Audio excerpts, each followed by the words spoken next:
Hoy vamos a reflexionar en un tema que está relacionado directamente con nosotros y que de cara a la preparación para estos tiempos finales que se avecinan, nosotros hacemos bien en considerarlo esta mañana. Me refiero a este que tiene por título Un movimiento contra la voz disidente y reprensora. ¿Qué es una voz disidente y reprensora? Es aquella que está en desacuerdo.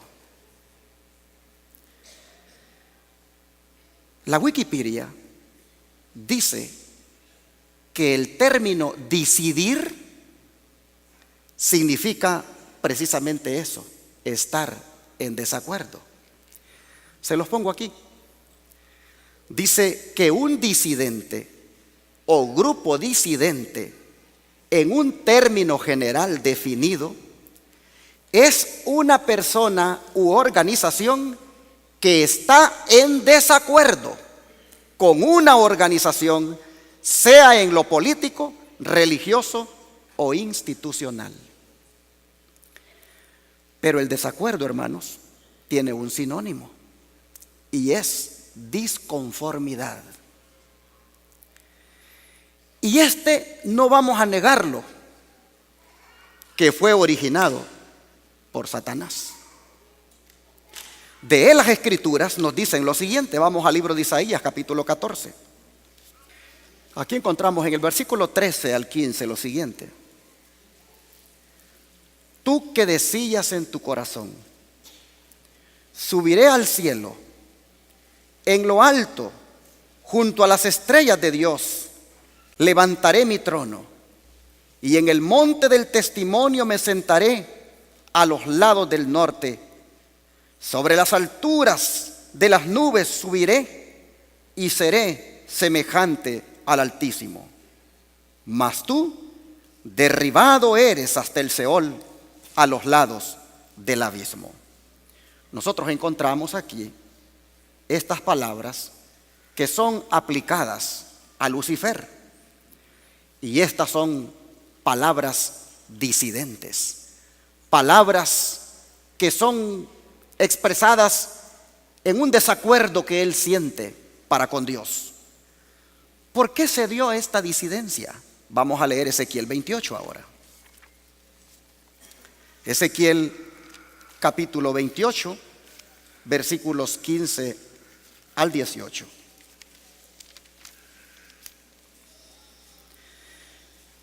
Y aquí encontramos lo siguiente. Vamos a leer desde el 14. Tú, querubín grande, protector, yo te puse en el santo monte de Dios. Allí estuviste, en medio de las piedras de fuego te paseabas. Perfecto eras en todos tus caminos, desde el día que fuiste creado hasta que se halló en ti maldad. A causa de la multitud de tus contrataciones, fuiste lleno de iniquidad y pecaste.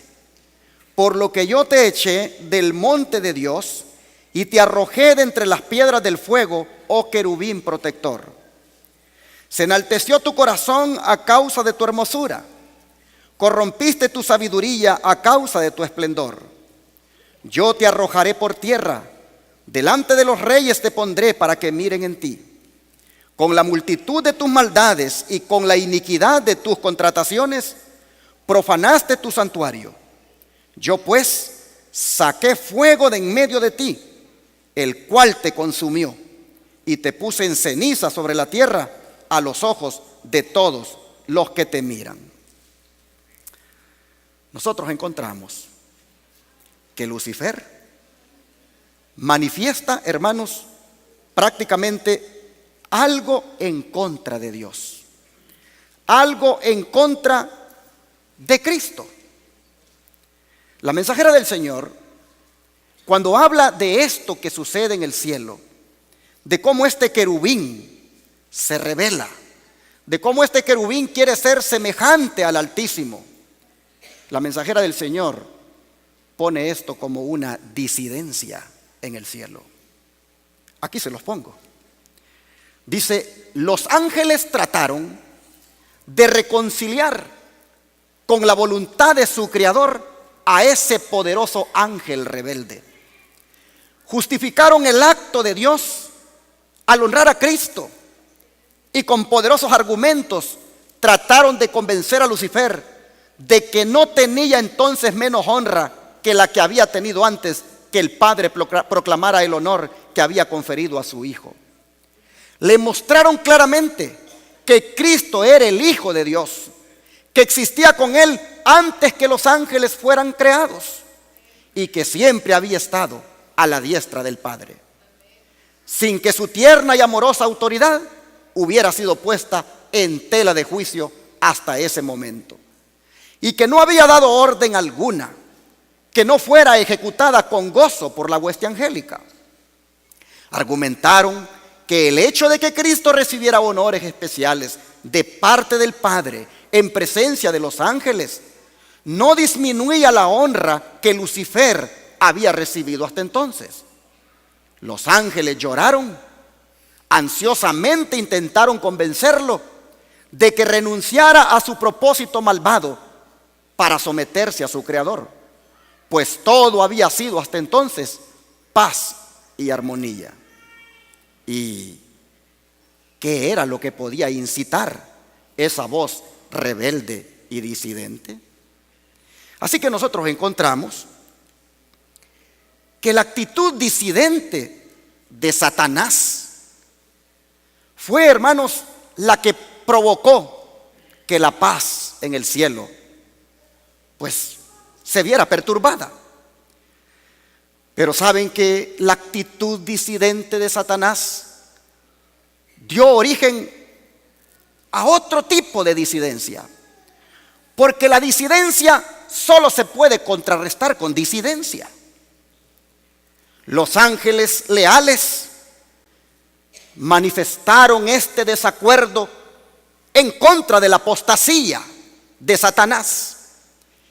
Y si disidente es estar en desacuerdo, nosotros encontramos entonces que ante el primero que la manifestó, no hay otra alternativa que mostrarle también su desacuerdo para con él. Así que los ángeles leales manifiestan desacuerdo por la apostasía que él está promoviendo. Y nosotros miramos en la Biblia, hermanos, a lo largo de ella, un conflicto en torno a esas dos disidencias.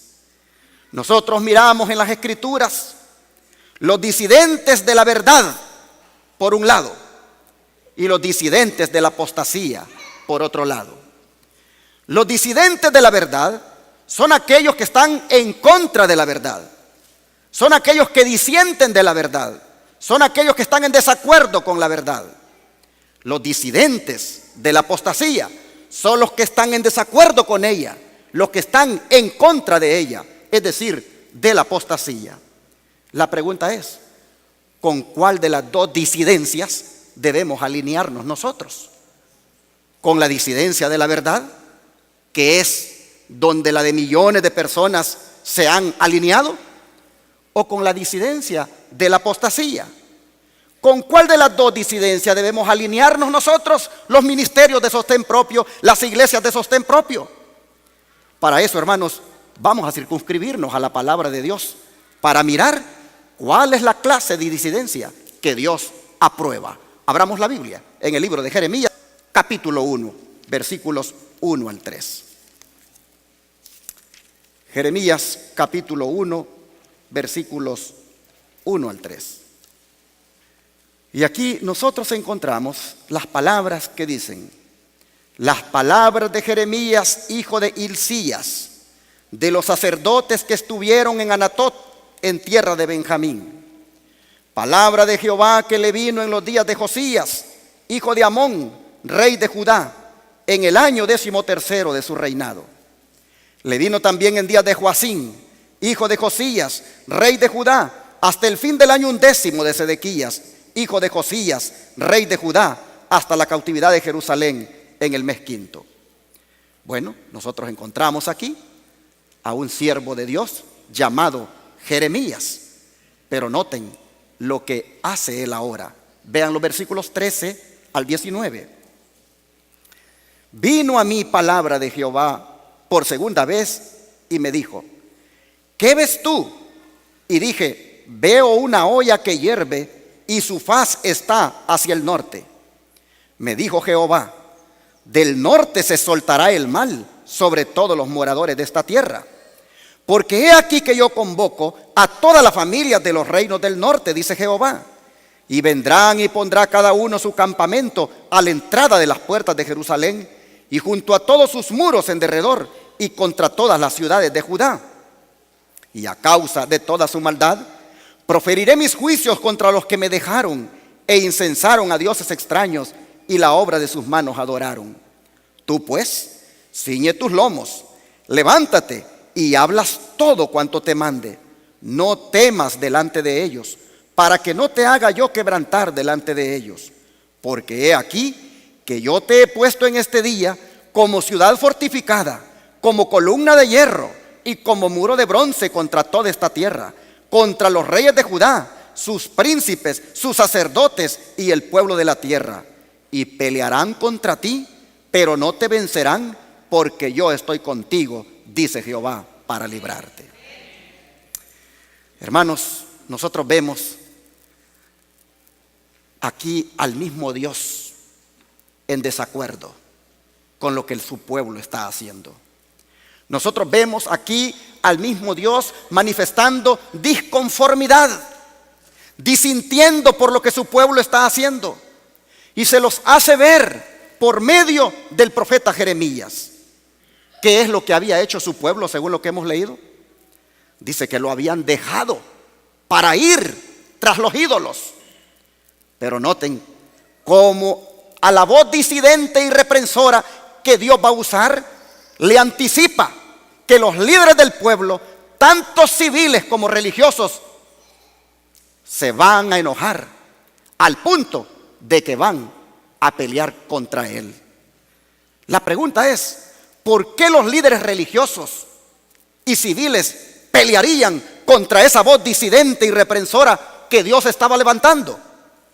Hermanos, porque esa voz disidente y reprensora les iba a ellos a mostrar las apostasías en las cuales andaban. Pues miren lo que dice el capítulo 2 ahora, versículos 4 al 9.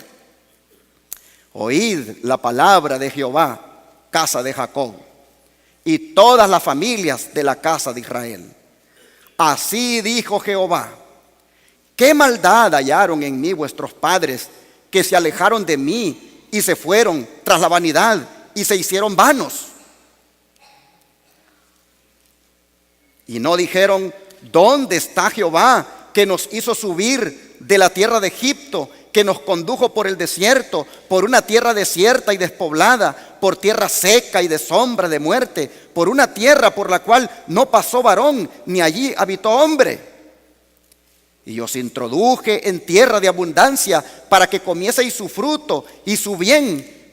Pero entrasteis y contaminasteis mi tierra e hicisteis abominable mi heredad. Los sacerdotes no dijeron: ¿dónde está Jehová? Y los que tenían la ley no me conocieron.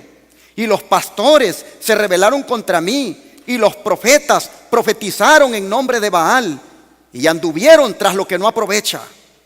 Por tanto, contenderé aún con vosotros, dijo Jehová, y con los hijos de vuestros hijos pleitearé. Hermanos, aquí Dios está desafiando a Israel a que le muestre en qué él había sido infiel o en qué él había quebrantado el pacto. Y no había habido tal cosa. Los infieles habían sido ellos. Los ingratos habían sido ellos al abandonarle, siendo él un Dios tan bueno. Pero en esto hemos leído que los profetas, los sacerdotes y los pastores eran los principales descarriadores del pueblo. Pues no lo instruían, dice, en el conocimiento de Dios. No se interesaron ellos mismos por adquirir conocimiento de Dios. Pues eso significa la expresión que dice que no dijeron: ¿dónde está Jehová? Es más, dice que los pastores que debían haber guardado de las transgresiones al rebaño, ellos mismos eran la cabecilla de la rebelión. Pues dice, se rebelaron contra mí, dice los pastores. De manera que Dios, ante un liderazgo como ese, Dios dice que los va a reemplazar. Pues miren lo que dice el capítulo 3 ahora, versículos 14 al 15. Convertíos, hijos rebeldes, dice Jehová, porque yo soy vuestro esposo, y os tomaré uno de cada ciudad y dos de cada familia, y os introduciré en Sión, y os daré pastores según mi corazón, que os apacienten con ciencia y con inteligencia. Interesante. Dios dice, les voy a dar pastores a mi pueblo conforme a mi corazón. Es decir, pastores elegidos por Dios, así como lo fue David. De esos el Señor dice que les daría. Pero a ningún líder religioso le gusta escuchar que lo van a reemplazar. A ningún líder religioso le gusta que lo responsabilicen de cómo anda la iglesia. De manera que miren la reacción. Miren la reacción de estos líderes. Capítulo 11 ahora de Jeremías, versículos 18 al 21.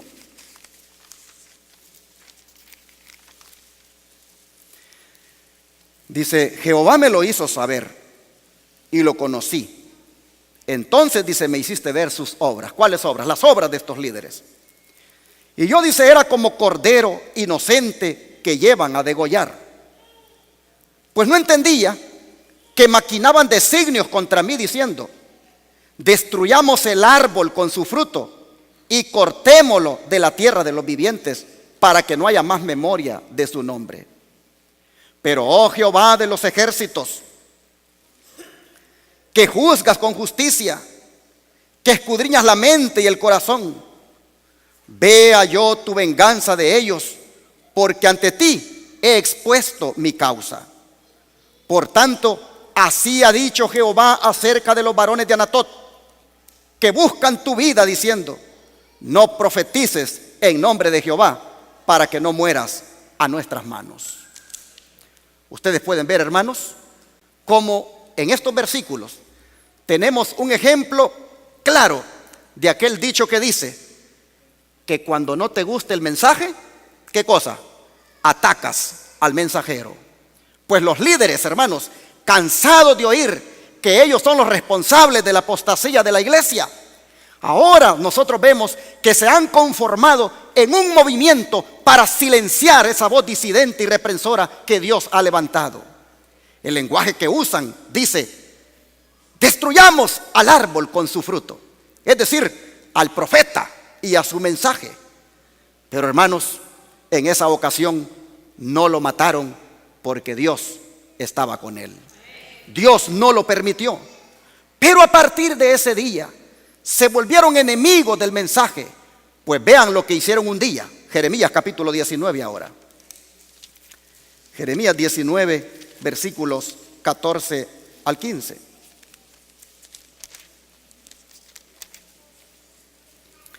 Y aquí nosotros encontramos la palabra que nos dice: y volvió Jeremías de Tofet, a donde le envió Jehová a profetizar, y se paró en el atrio de la casa de Jehová y dijo a todo el pueblo: así ha dicho Jehová de los ejércitos, Dios de Israel: he aquí yo traigo sobre esta ciudad y sobre todas sus villas todo el mal que hablé contra ella, porque han endurecido su cerviz para no oír mis palabras. Pero vean el capítulo 20, 1 y 2. El sacerdote Pasur, hijo de Immer, que presidía como príncipe en la casa de Jehová, oyó a Jeremías que profetizaba esas palabras. ¿Y qué hace, hermanos? Y azotó Pasur, dice al profeta Jeremías, y lo puso en el cepo que estaba en la puerta superior de Benjamín, la cual conducía a la casa de Jehová. Hermanos y hermanas, ¿qué les parece la actitud de liderazgo de la iglesia de aquel tiempo? Pasur, quien debía proteger a su colega sacerdote pues Jeremías lo era, aparte de que era profeta. En vez de protegerlo, Pasur más bien abusa del cargo que tiene en la iglesia para ultrajar al profeta, mandándolo a azotar, sin duda, con los 40 azotes prescritos en la ley. Y luego lo pone en un cepo, instrumento de tortura, que le aseguraba los pies, las manos y el cuello, hasta doblar el cuerpo casi por completo. Pero ¿lo reducirían al silencio? ¿Lograrían con esto que la voz disidente y reprensora se callara? ¿Qué dice el don profético? Miren ustedes, durante 40 años iba a destacarse Jeremías delante de la nación como testigo por la verdad y la justicia. En un tiempo de apostasía sin igual, iba a representar en su vida y carácter el culto del único Dios verdadero. Y cuando fuese encarcelado por sus intrépidas declaraciones, mire lo que haría: seguiría hablando claramente contra el pecado de los encumbrados. Despreciado, odiado, rechazado por los hombres, iba a presenciar finalmente el cumplimiento literal de sus propias profecías de ruina inminente y compartir el pesar y la desgracia que seguirían a la destrucción de la ciudad condenada. Esto está en Profetas y Reyes, página 299. Durante 40 años, dice, seguiría, ¿qué cosa? Hablando claramente contra el pecado de los encumbrados. ¿Y por qué seguiría hablando claramente a pesar de las amenazas? Porque él sabía en quién creía. Miren lo que él dijo una vez en Jeremías 20, verso 11. Dice: mas Jehová, dijo él, ¿qué cosa? Está conmigo como ¿qué? Como poderoso gigante. Por tanto, los que me persiguen tropezarán y no prevalecerán. Serán avergonzados en gran manera, porque no prosperarán. Tendrán perpetua confusión que jamás será olvidada. Jehová está conmigo, decía, ¿como qué? Como poderoso gigante. Mis hermanos, es por eso que él va a continuar amonestando a su pueblo. Pues vean el siguiente mensaje que Dios le da para que le diga al pueblo. Capítulo 26 ahora. Capítulo 26 de Jeremías, versos 4 al 7. Dice: les dirás pues, así ha dicho Jehová: si no me oyeres para andar en mi ley, la cual puse ante vosotros, para atender las palabras de mis siervos los profetas, que yo os envío desde temprano y sin cesar, a los cuales no habéis oído, yo pondré esta casa como silo, y esta ciudad la pondré por maldición a todas las naciones de la tierra. Y escuchen esto: y los sacerdotes, los profetas y todo el pueblo oyeron a Jeremías hablar estas palabras en la casa de Jehová. Interesante, hermanos, este versículo, porque el Señor prácticamente lo ha mandado a amonestar de una manera especial a los dos grupos a los cuales él pertenecía. A los sacerdotes, porque él pertenecía a ese grupo por nacimiento, pues él era hijo de un sacerdote. Y también a los profetas, él pertenecía a ese grupo por orden divina. Pero a ambos Dios los manda a amonestar. Pero miren ustedes lo que hacen cuando escuchan el mensaje. Vean nuevamente el intento de silenciar a la voz disidente y reprensora, versículos 8 al 16. Y cuando terminó de hablar Jeremías todo lo que Jehová le había mandado que hablara a todo el pueblo, los sacerdotes y los profetas y todo el pueblo le echaron mano diciendo, ¿qué cosa? De cierto morirás. ¿Por qué has profetizado en nombre de Jehová diciendo, esta casa será como silo y esta ciudad será asolada hasta no quedar morador? Y todo el pueblo se juntó contra Jeremías en la casa de Jehová. Y los príncipes de Judá oyeron estas cosas y subieron de la casa del rey a la casa de Jehová y se sentaron en la entrada de la puerta nueva de la casa de Jehová. Entonces hablaron los sacerdotes y los profetas a los príncipes y a todo el pueblo diciendo: en pena de muerte ha incurrido este hombre, porque profetizó contra esta ciudad como vosotros habéis oído con vuestros oídos. Y habló Jeremías a todos los príncipes y a todo el pueblo diciendo: Jehová me envió a profetizar contra esta casa y contra esta ciudad todas las palabras que habéis oído. Mejorad ahora vuestros caminos y vuestras obras, y oíd la voz de Jehová vuestro Dios, y se arrepentirá Jehová del mal que ha hablado contra vosotros. En lo que a mí toca, aquí estoy en vuestras manos. Hagan conmigo como mejor y más recto les parezca. Mas deben de saber que si me matan, sangre inocente echarán sobre ustedes y sobre esta ciudad y sobre sus moradores. Porque en verdad Jehová me envió a vosotros para que dijese todas estas palabras en vuestros oídos. Y dijeron los príncipes y todo el pueblo a los sacerdotes y profetas: no ha incurrido este hombre en pena de muerte, porque en nombre de Jehová nuestro Dios nos ha hablado. Hermanos, aquí nosotros vemos cómo prácticamente el fanatismo religioso, hermanos, de los líderes, hasta dónde lo llevó. De entregar al siervo de Dios ante el poder civil, porque los príncipes eran los que pertenecían al poder civil. Es más, ellos dicen que estaban en el palacio. Sin duda tenían una reunión ahí con el rey. Estos príncipes les tocaba también ejecutar juicios. Y cuando oyeron del tumulto, de que lo habían agarrado a Jeremías y lo querían matar, dice que subieron a la casa de Jehová y se sentaron. Interesante que delante de esos príncipes dijeron: miren quiénes, los sacerdotes y los profetas. Aquí tenemos un hombre que ha incurrido en pena de muerte, porque en nombre de Jehová ha profetizado contra este templo.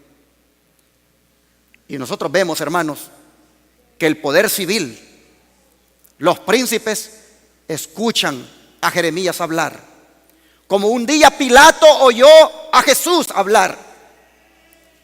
Y los príncipes dijeron: este hombre no ha incurrido en pena de muerte, porque este hombre ha hablado de parte de Jehová. Hermanos, ¿qué vemos nosotros aquí? Que cuando el testimonio todavía no se ha terminado de dar, Dios tiene el control y Dios preserva la vida de sus siervos. Nosotros encontramos aquí como también estos del poder civil son utilizados por Dios para defender, para hablar en defensa del siervo de Dios. Pero es admirable, hermanos, es admirable lo poco que tiene en importancia su vida el profeta Jeremías, si con eso él puede glorificar a Dios. Porque dice claramente: hagan conmigo lo que ustedes quieran hacer. Pero si les digo, sangre inocente van a derramar, porque yo lo que he venido a decir, lo he venido a decir de parte de Dios. O sea, no importa lo que ustedes hagan conmigo al final. Si tengo que morir por ser fiel a mi Dios, en sus manos estoy. Hermanos, miren lo que la sierva del Señor dice comentando este incidente que acabamos de leer en la Biblia. Dice: el mensaje de Jeremías a los sacerdotes y al pueblo despertó el antagonismo de muchos. Le denunciaron ruidosamente clamando: ¿Por qué has profetizado en nombre de Jehová diciendo que esta casa será como Silo y esta ciudad será asolada hasta no quedar morador?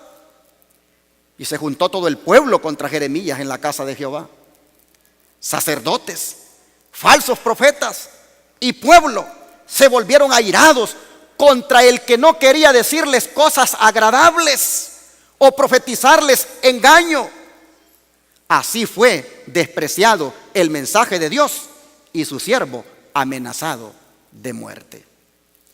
Hay esa tendencia, hermanos, en el pueblo de que no le gusta que le digan la verdad. Hay una tendencia en la gente que no le gusta verse aludida en los mensajes. No le gusta verse expuesta en los mensajes. Quieren mensajes que pasen por encima de su cabeza solamente, pero que no les pegue, que no les toque.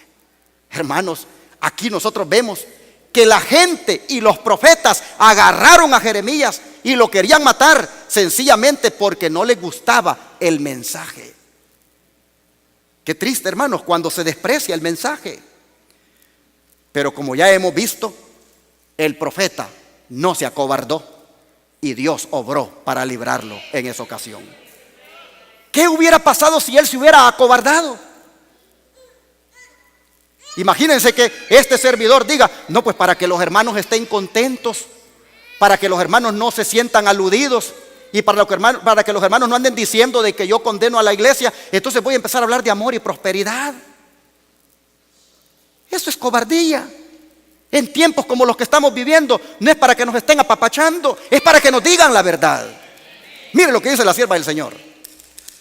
Si el profeta, dice, se hubiera dejado intimidar por la actitud amenazante de los que tenían gran autoridad, su mensaje habría quedado sin efecto y él mismo habría perdido la vida.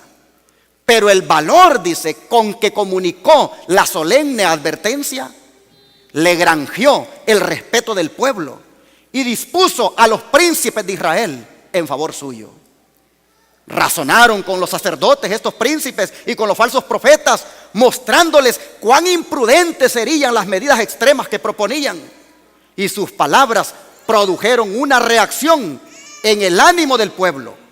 Y así suscitó Dios defensores para su siervo. A los príncipes, a los del poder civil, Dios los usó para que razonaran que el fanatismo de los líderes religiosos no era adecuado en esa ocasión, y nunca lo es.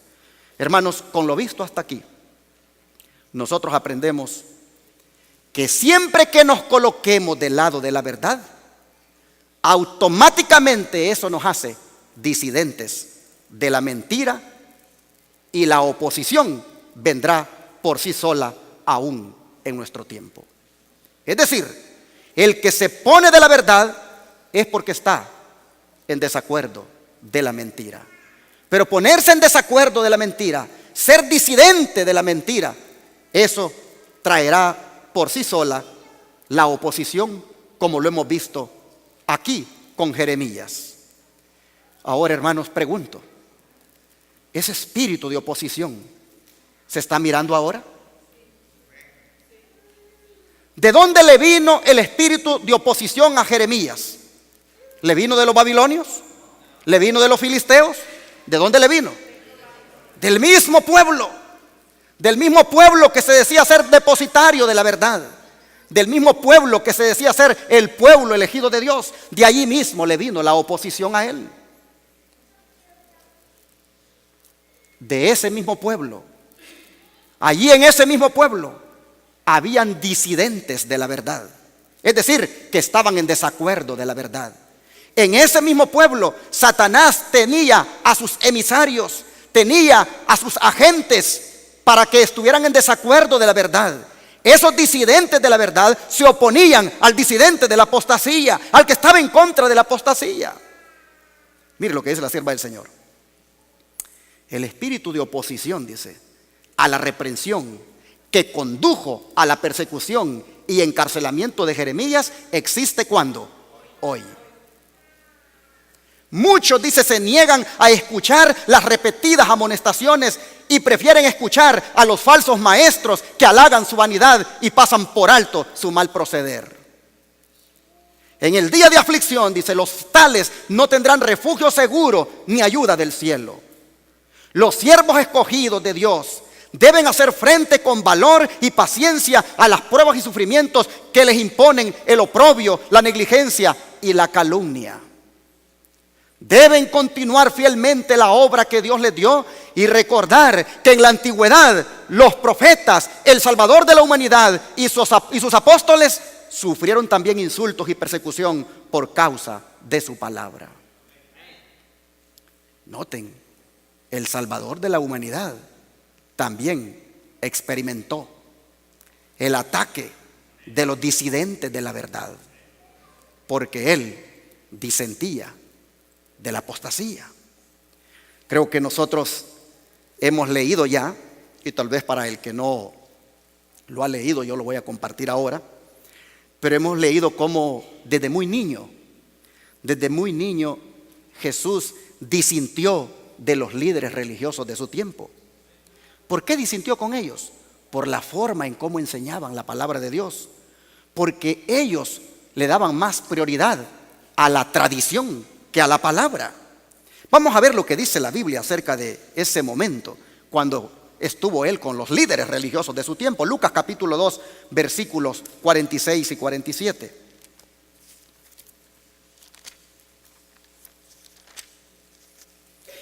Lucas capítulo 2 versículo 46 al 47.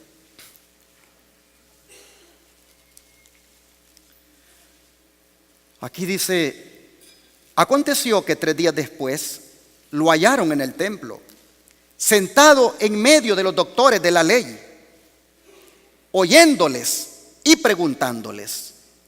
Y todos los que le oían se maravillaban de su inteligencia y de sus respuestas.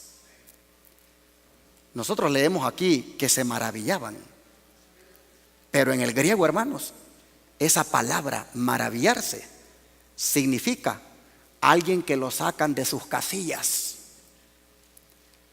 Maravillarse en el griego significa alguien que lo sacan de sus casillas, alguien que se queda atónito ante lo que oye.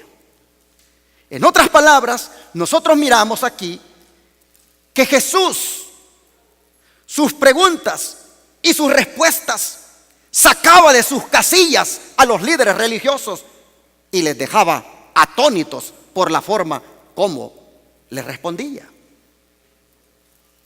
Y eso no les gustaba. Vamos a leer en el don de profecía, que es como el ente que amplía más lo que leemos de la Biblia, cómo dice que se manejó esa reunión. Aquí se los pongo. Desde sus más tiernos años, dice, el niño judío estaba rodeado por los requerimientos de los rabinos. Había reglas rígidas para cada acto, aún para los más pequeños detalles de la vida. Los maestros de la sinagoga instruían a la juventud en los incontables reglamentos que los israelitas ortodoxos debían observar. Pero Jesús no se interesaba en esos asuntos. Desde la niñez actuó independientemente de las leyes rabínicas. ¿Desde cuándo dice que actuó independientemente de las leyes rabínicas? Desde su niñez. Y sigue diciendo el don profético: de toda manera amable y sumisa, Jesús procuraba agradar a aquellos con quienes trataba. Porque era tan amable y discreto, los escribas y ancianos suponían que recibiría fácilmente la influencia de sus enseñanzas. Le instaban a recibir las máximas y tradiciones que habían sido transmitidas desde los antiguos rabinos. Pero él pedía verlas autorizadas en la Santa Escritura. Estaba dispuesto a escuchar toda palabra que procede de la boca de Dios, pero no podía obedecer a lo inventado por los hombres. Jesús parecía conocer las Escrituras desde el principio al fin y las presentaba con su verdadero significado. Los rabinos se avergonzaban de ser instruidos por un niño. Sostenían que incumbía a ellos explicar las escrituras y que a él le tocaba aceptar su interpretación. Se indignaban porque él se oponía a su palabra. Noten, no a la palabra de Dios, a su palabra. Dice, sabían que en las escrituras no podían encontrar autorización para sus tradiciones. Se daban cuenta de que en comprensión espiritual Jesús los superaba mucho. Sin embargo, se airaban porque no obedecía sus dictados.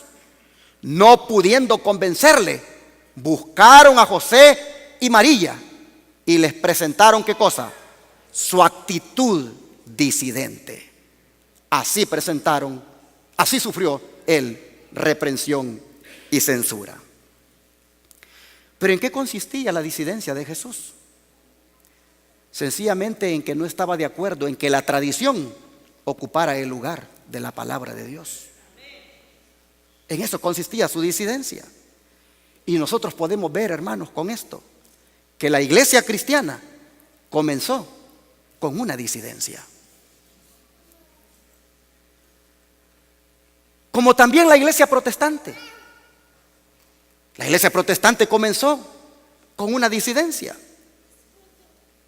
Si hombres como Martín Lutero y los demás que le acompañaron no hubieran disentido del papado, el protestantismo no existiría.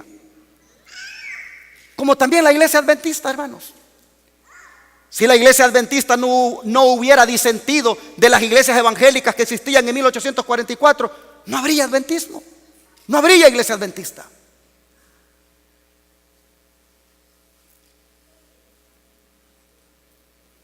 Cuando la apostasía, hermanos, se propaga, la única manera de contrarrestarla es con disidencia. Pero con disidencia en contra de eso. Es decir, con desacuerdo en cuanto a eso. Jesús estuvo en desacuerdo con la forma de operar de parte de los fariseos, con la forma de actuar. Martín Lutero lo estuvo en contra del papado. La iglesia adventista lo estuvo en contra de las iglesias evangélicas de 1844. Todo en alguna manera se requiere de una disidencia cuando de la apostasía se habla. Pero una de las iglesias que tuvo que pagar con sangre su disidencia, es decir, su desacuerdo manifestado en contra del papado, esa iglesia fue la iglesia de los valdenses. Y vamos a mostrar aquí en su pantalla, frente a ustedes, lo que ha sido escrito en el libro El conflicto de los siglos en relación con esta iglesia disidente en la Edad Media. Dice, la historia del pueblo de Dios durante los siglos de oscuridad que siguieron a la supremacía de Roma está escrita en el cielo, aunque ocupa escaso lugar en las crónicas de la humanidad. Pocas son las huellas que de su existencia pueden encontrarse fuera de las que se encuentran en las acusaciones de sus perseguidores. La política de Roma consistió en hacer desaparecer toda huella de oposición a sus doctrinas y decretos. Trató de destruir todo lo que era herético, bien se tratase de personas o de escritos. Las simples expresiones de duda u objeciones acerca de la autoridad de los dogmas papales bastaban para quitarle la vida al rico o al pobre, al poderoso o al humilde.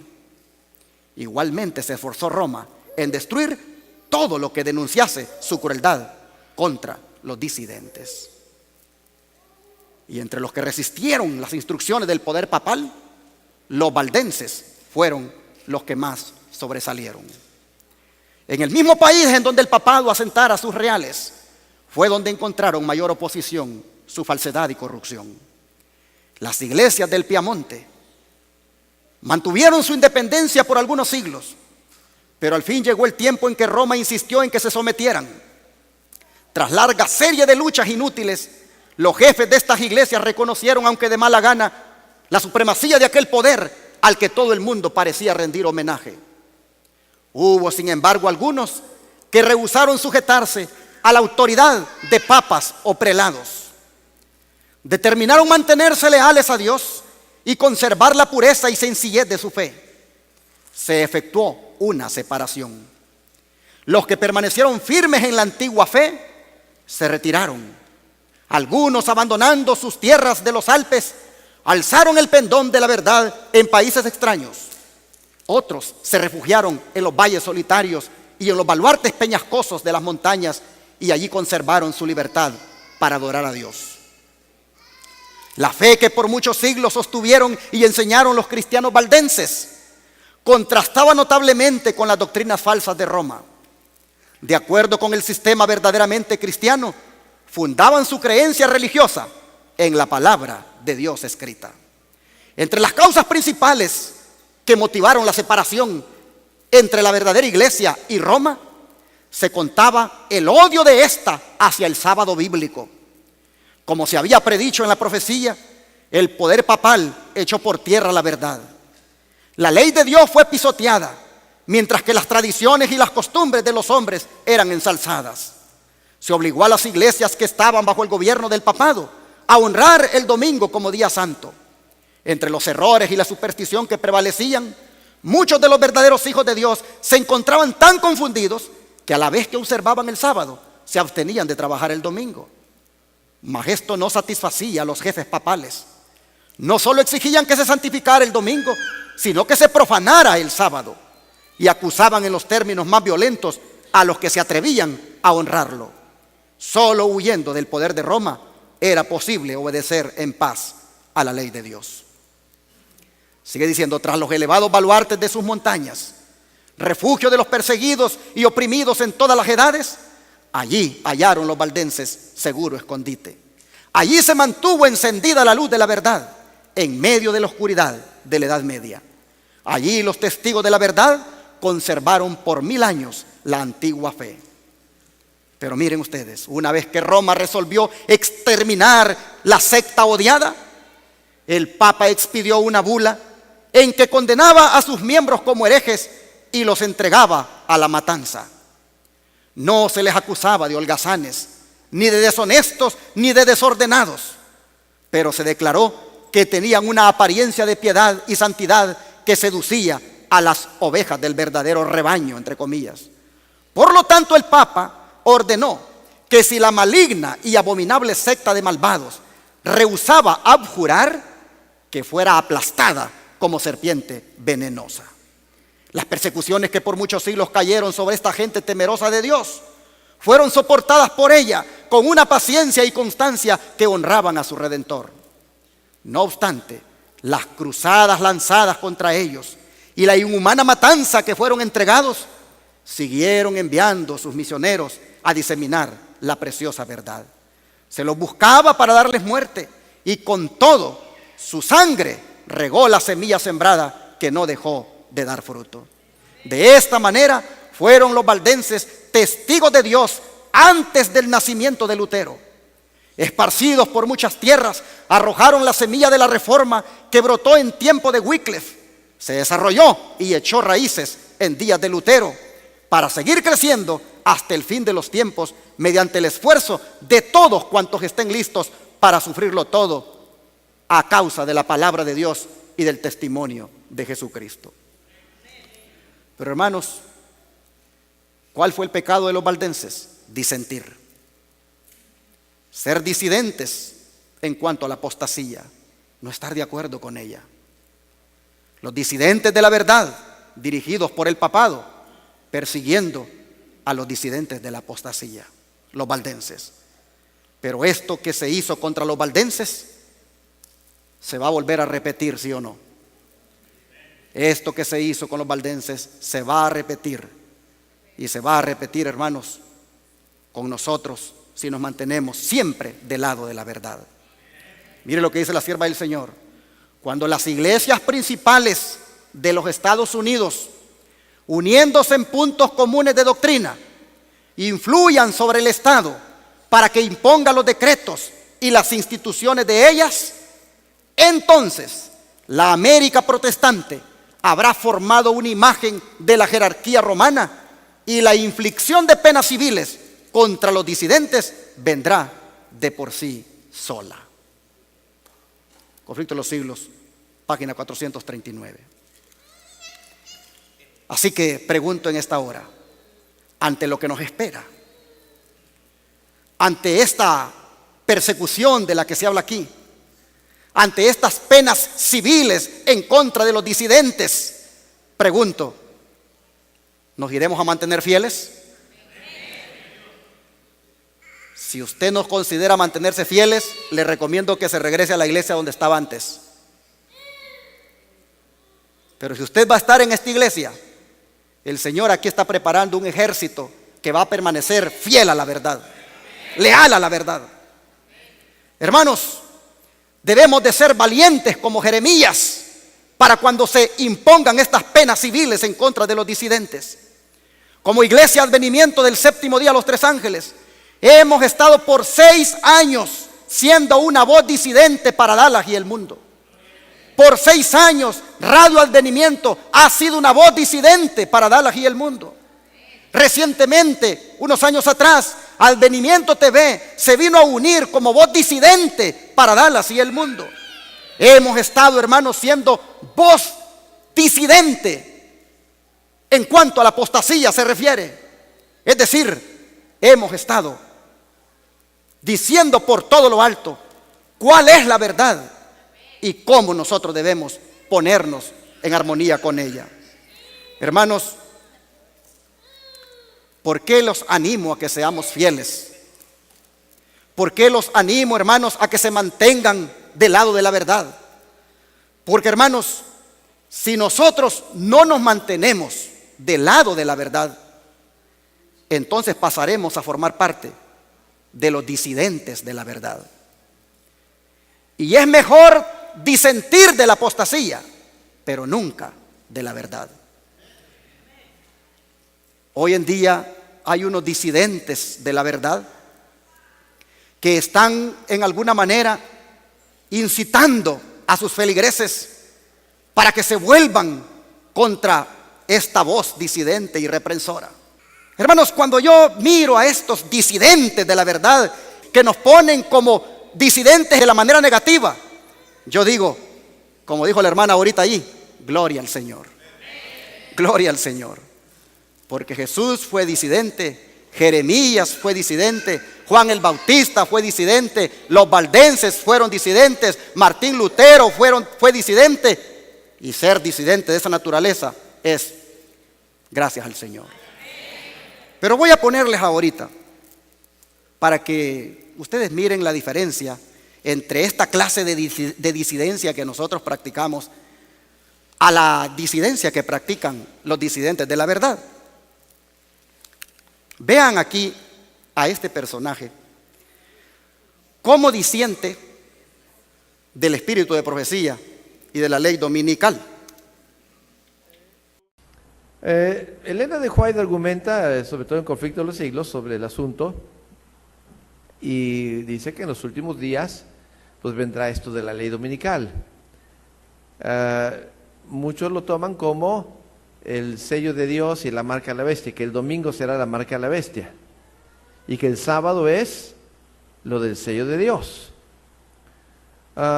Creo que podemos ir un poquito más allá y en el contexto bíblico el asunto del sello de Dios se encuentra en Apocalipsis 7 y en Apocalipsis 14, donde dice que el sello de Dios es el nombre de Dios que se pone y del Cordero que se pone en la frente de los redimidos.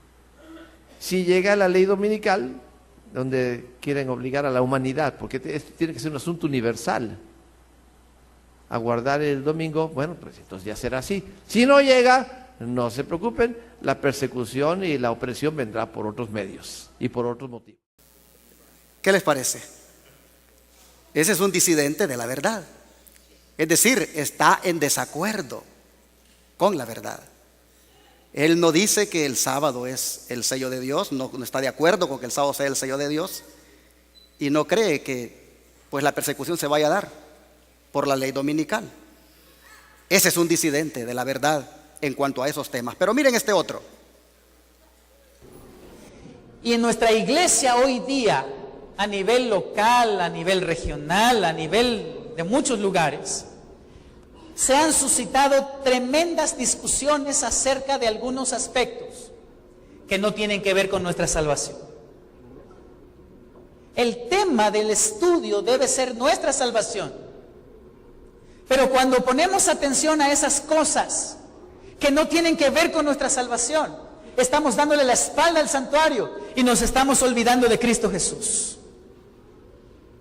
Cuando te lleguen a ti esas informaciones, esos materiales, esas ideas, no pierdas tiempo.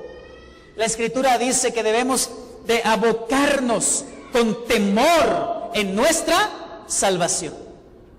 No pierdas tiempo en lo que no produce salvación. ¿Entiende lo que estoy diciendo? ¿Cómo ves esto? Mira, manito, que aquí el espíritu de profecía dice esto y lo otro.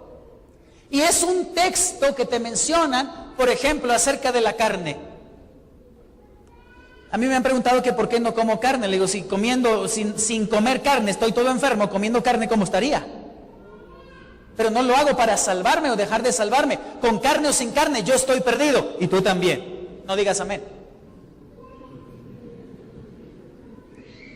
Con carne o sin carne, tú y yo estamos perdidos. Pero viene un cristiano y te dice, es que si tú comes carne no vas a ir al cielo. Y si tú me criticas tampoco. Y nos perdemos en eso. Y nos olvidamos de Jesús.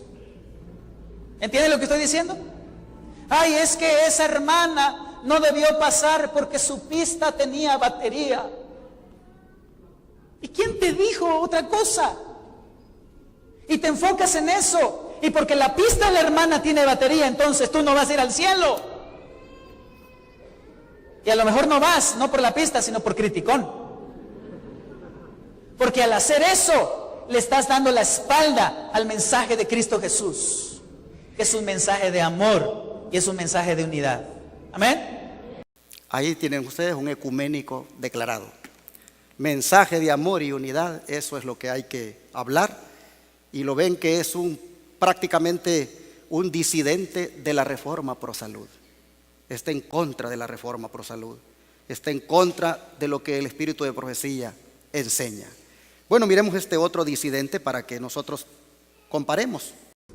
Y que ninguno pueda comprar ni vender a menos que tenga la marca o el nombre de la bestia o el número de su nombre en la frente o en la mano. Entonces el pobre sí puede comprar y vender. El rico también puede comprar y vender. El esclavo y el libre pueden comprar y vender, siempre y cuando tengan el nombre, la marca de la bestia en la frente o en la mano. Claro, como vimos en el pasaje anterior, el versículo no puede referirse a comprar frijoles o chayotes en el mercado. ¿Qué les parece? Para él entonces, ese asunto de la marca de la bestia no es literal, es simbólico. Y son de los del Israel moderno, son de las personas que dicen que pues nosotros le estamos haciendo un gran daño a la iglesia del Señor. Miremos este otro. Y hay algunos predicadores que utilizan el miedo todo el tiempo y a la gente la tienen espantada. Dicen, hermanos, fíjense que en este momento en el Congreso de Estados Unidos los senadores están haciendo un proyecto de ley dominical y así, y cuánto, y empiezan a espantar y los hermanos andan asustados ahí, viviendo, en lugar de vivir gozosos en Cristo a pesar de las pruebas y dificultades, pero gozosos en Cristo. Adventistas que no disfrutan porque todo el tiempo están pensando en la persecución, todo el tiempo están pensando en los problemas, que la ley dominical, que hay que salir al campo y cuántas cosas que, hermanos, por favor, eso no es cristianismo. Pobre pastor Miranda, la verdad, lo siento por los hermanos mexicanos, pero este hombre yo creo que no pusieron el otro pedacito donde él dice de que ellos tienen unos diplomáticos. Ellos tienen unos diplomáticos ahí en el Congreso, gente influyente, y que esos son los que le van a decir a ellos cuando la ley dominical se imponga. ¿Qué les parece? Esos son los disidentes de la verdad. Cuando yo miro ese tipo de disidencia, yo me gozo y le doy gloria a Dios por ser disidente en contra de la apostasía. Miren esta otra. Elena de White tiene su lugar, no olviden eso. Pero primero, ¿qué cosa es? La Biblia. Tengan mucho cuidado porque se puede meter en un enredo si solamente empieza a usar Elena de White, porque como dije hace rato, Elena de White no es para hacer doctrinas, no es para fijar posturas teológicas. Ella nos ayuda a entender un poco mejor la Biblia y para fijar enseñanzas que ya emanan de la Biblia. Me atrevo a decir que un cristiano genuino, un adventista del séptimo día, puede, si es dedicado a estudiar la Biblia, vivir su fe sin el espíritu de profecía. ¿Cómo ven? Se puede ser adventista sin el espíritu de profecía. Disidente declarado. Vamos al siguiente. Salen de la iglesia para hacer la guerra más fuerte en contra de la iglesia. Pero mis hermanos, la iglesia puede decir, no entran a la iglesia, se cierran las puertas, pero no logramos mucho así.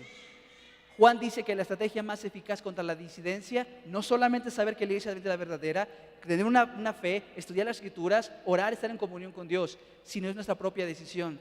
No le digan bienvenido, no abran las puertas, porque el que hace eso participa de sus malas obras. Bueno, ahí tenemos ese disidente. Miremos este otro. Ahora, ¿cómo se manifiesta el fanatismo y el extremismo? El fanático extremista, como él cree que es el único que tiene la razón y todos los demás equivocados, todos están mal, entonces él trata de imponer sus ideas sobre el resto de la iglesia. Si es sobre el asunto de adorno, porque cada quien tiene su temática. Un fanático anda fijándose nada más en qué tan largas tienen las faldas las hermanas y qué tan bajos son los escotes, si tienen aretes o se usan, y ese es el ataque. Y miren que la hermana White dice, y empieza y cada vez que puede a tirarle a las hermanas o a las personas que no viven de acuerdo a sus normas. Otros son fanáticos religiosos de la reforma pro salud y arremeten contra todo aquel que come carne, contra todo aquel que no vive de acuerdo a las normas, que él es el único que la está guardando. Otros, su tema es la música, pero cualquiera que no está dentro de sus esquemas, que según eso es la música que debe escucharse, todo aquel que no vive de acuerdo a esas normas lo ataca y lo pone así, lo peor. Hay otras personas que su énfasis, su fanatismo va enfocado hacia que toda oración tiene que ser hecha de rodillas. Hay otros que hablan de que las escuelas del mundo son malas y las escuelas de los adventistas peor tantito. No hay que ir a ninguna, mejor educarlos, educación en el hogar. Y hay que, es más, irse de las ciudades y comprar un rancho por allá y a que nuestros hijos vivan allá lejos de toda influencia mundanal. Ese es otro grupo de gente. Y otro, cualquier reunión donde haya música y reuniones aquí y allá y que los jóvenes aquí, eso es apostasía ya extrema. O sea que el fanático tiene una idea y vive para predicar. Su evangelio es esa idea. Si usted no predica de eso, o si viene alguien que predica otra cosa, no sirve para nada porque no está predicando la verdad. Mire, yo me he encontrado con muchas personas cuando voy a ciertos lugares. Pastor, ¿viene a hablarnos de eventos finales? Le digo, no, vengo a dar esto. Pastor, es que hoy lo que debemos enseñar y hablar son solo de eventos finales, eventos que nos preparen para el día del fin. Hermanos, esos son eventomaníacos o escatomaníacos se les llama. ¿Qué les parece? Ese es un disidente completo. Miren, disidente de la reforma pro salud, disidente de la verdadera adoración, disidente de la educación cristiana, bueno, de todo. Miremos este otro.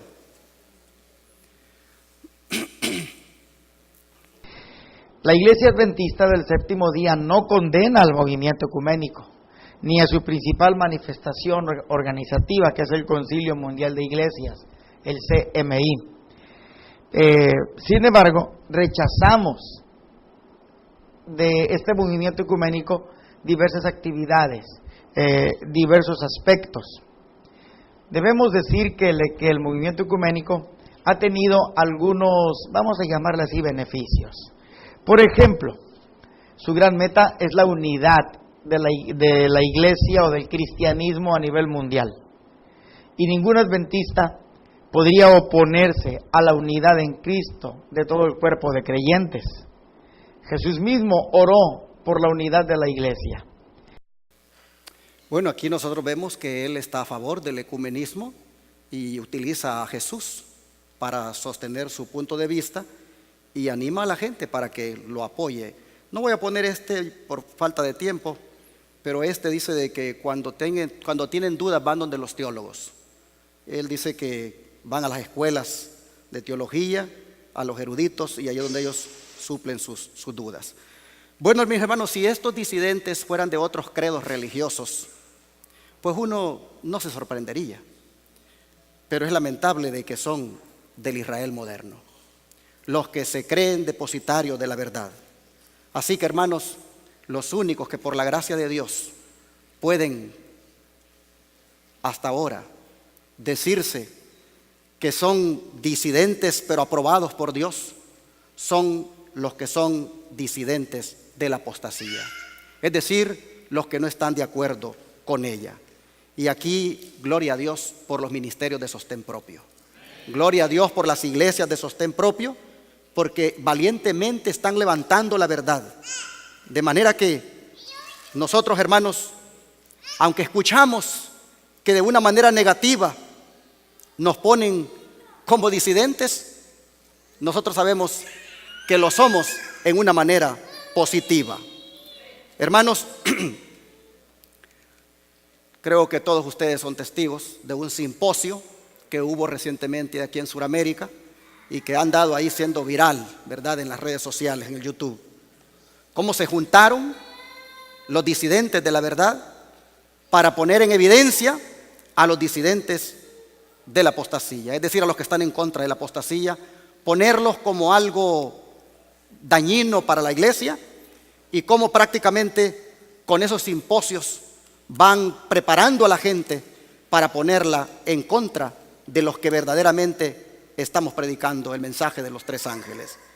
Hermanos, tenemos nosotros que estar preparados, porque el movimiento contra la voz disidente y reprensora ya ha comenzado. En esos simposios que hacen, en estos personajes que hablan, allí está, hermanos, el movimiento ya en acción en contra de la voz disidente y reprensora. Cuando se unan con el papado, se sentirá de una manera más fuerte su oposición. Bueno, voy a terminar con esta declaración del don profético y un texto bíblico más, y es que dice que cuando los que honran la ley de Dios hayan sido privados de la protección de las leyes humanas, empezará en varios países un movimiento simultáneo para destruirlos. Conforme vaya, dice, acercándose el tiempo señalado en el decreto, el pueblo conspirará para extirpar la secta aborrecida. Se convendrá en dar una noche el golpe decisivo que reducirá completamente al silencio la voz disidente y reprensora. Hermanos, que sigan haciendo simposios, que sigan utilizando los púlpitos para mover a la gente en contra de los disidentes, según ellos, de la manera negativa. Gracias a Dios, somos disidentes de la manera positiva. Y la persecución de los valdenses, pues se va a repetir cuando este movimiento, que hoy por hoy es a través de simposios, a través de exposiciones en el púlpito, se junte, como ya dije, con el papado para emprender la persecución. Pero entonces, hermanos, lo que nos sostenga debe ser la promesa de Apocalipsis 2:10 que leímos en la lectura bíblica y con la cual voy a terminar. Apocalipsis 2:10 dice: no temas en nada lo que vas a padecer. He aquí el diablo echará a algunos de vosotros en la cárcel para que seáis probados, y tendréis tribulación por 10 días. Sé fiel hasta la muerte, y yo te daré la corona de la vida. Y mire lo que dice el verso 11. El que tiene oído, oiga lo que el Espíritu dice a las iglesias. El que venciere no sufrirá daño de la segunda muerte. Que Dios nos ayude y que sigamos siendo voz disidente y reprensora. Y que cuando los 144,000 alcen esa voz más fuerte, disidente y reprensora, si estamos vivos, que allí nosotros nos encontremos con ellos. Seamos fieles a la verdad. Hagan lo que hagan. Planifiquen lo que quieran planificar. Establezcan leyes que quieran establecer. Seamos como Jeremías. Seamos como Jesús. Seamos como los valdenses. Seamos como Martín Lutero. Seamos, hermanos, como los 144,000 que siguen al Cordero siempre, donde quiera que va. Que Dios les bendiga. Nos vamos a poner de pie y vamos a cantar ese himno final, 380. Contendamos siempre por nuestra fe.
Sin la cual ninguno verá al Señor, gozo, paz y eterna felicidad, Cristo da al vencedor. Si sufrimos aquí, reinaremos allí, en la gloria celestial. Si llevamos la cruz por amor de Jesús, la corona Él nos dará. Hay que contender siempre por nuestra fe, la fe que una vez fue dada a los santos. Contendamos por ella y así que nos vaya el Señor contendiendo siempre por ella. Vamos a rodearnos a pedirle a Dios que nos ayude para ser fieles.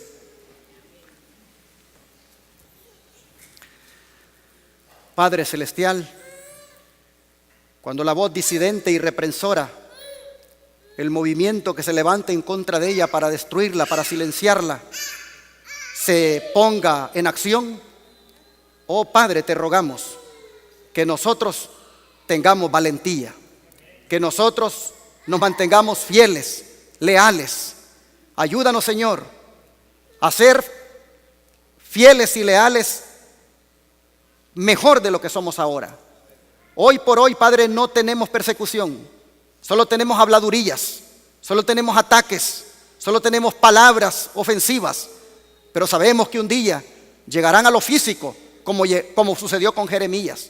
Pero Padre, cuando eso suceda, danos desde ya, Señor, un espíritu de valor, un espíritu de fidelidad, un espíritu que no claudique, que no se rinda. Ayúdanos, Señor, a mantenernos siempre del lado de tu verdad. Ayúdanos, Padre, a seguir siendo la voz disidente y reprensora. Ayúdanos a seguir siendo disidentes en el buen sentido de la palabra, en el sentido de que no transigimos con la apostasía, sino que más bien seguimos tu verdad. Gracias, Padre. Rogamos tu ayuda en el nombre de Jesús. Amén.